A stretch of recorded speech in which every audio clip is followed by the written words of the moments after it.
ఆమె ప్రాణాలకు విలువ లేదు. మహా అయితే $11,000 అంతే.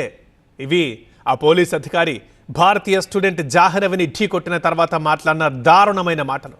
కానీ ఇప్పుడు ఆమె ప్రాణం విలువెంతో తెలుసా?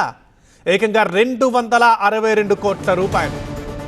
ఎస్, బ్రేకింగ్ న్యూస్ చూస్తున్నాం. దీనికి సంబంధించి 2023లో అమెరికాలోని సియాటిల్లో అక్కడి పోలీస్ అధికారి నిర్లక్ష్యం వల్ల తెలుగు విద్యార్థిని జాహ్నవి కందుల చనిపోయింది. ఈ విషయం మీ అందరికీ గుర్తుండే ఉంటుంది. ఇప్పుడు ఈ కేసులో కీలక పరిణామం చోటు చేసుకుంది.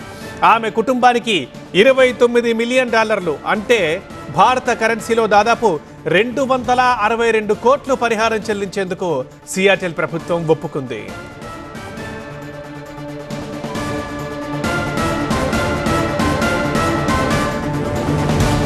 కదా అప్పుడు యాక్సిడెంట్ చేసి ఆ పోలీసు నవ్విన వికృతమైన నవ్వును విన్నారు కదా. అండ్ ఆ ప్రాణాలకు కూడా లెక్కగట్టాడు. $11,000 సరిపోతుందంటూ మరొకసారి నవ్వాడు. అంత దారుణంగా మాట్లాడాడు ఆ పోలీస్ ఆఫీసర్.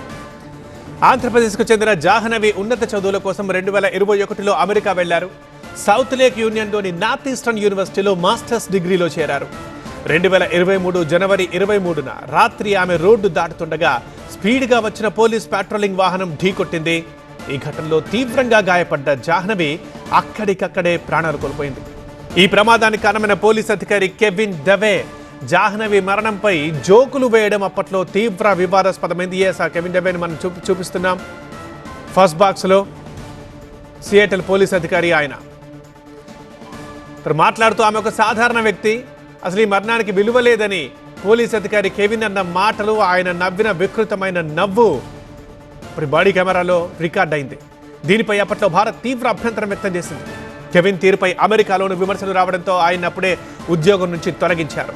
కెవిన్ గంటకి 119 కిలోమీటర్ల వేగంతో వాహనం నడిపి జాహ్నవిని ఢీకొట్టగా ఆమె 100 అడుగుల దూరంలో ఎగిరిపడ్డట్లు అప్పట్లో వార్తలు వచ్చాయి. అక్కడికక్కడే చనిపోయింది ఆమె. జాహ్నవి కందుల మృతి అత్యంత బాధాకరమంటూ సియాటిల్ అటార్నీ వ్యాఖ్యానించారు. ఈ సెటిల్మెంట్తో ఆమె కుటుంబానికి కొంచెమైనా ఉపశమనం లభిస్తుందని ఆశిస్తున్నామన్నారు. 262 కోట్లు చెల్లించాలని చెప్పారు. దీనిపై జాహ్నవి కుటుంబం తరఫు అటార్నీ నుంచి ఇంతవరకు స్పందన రాలేదు.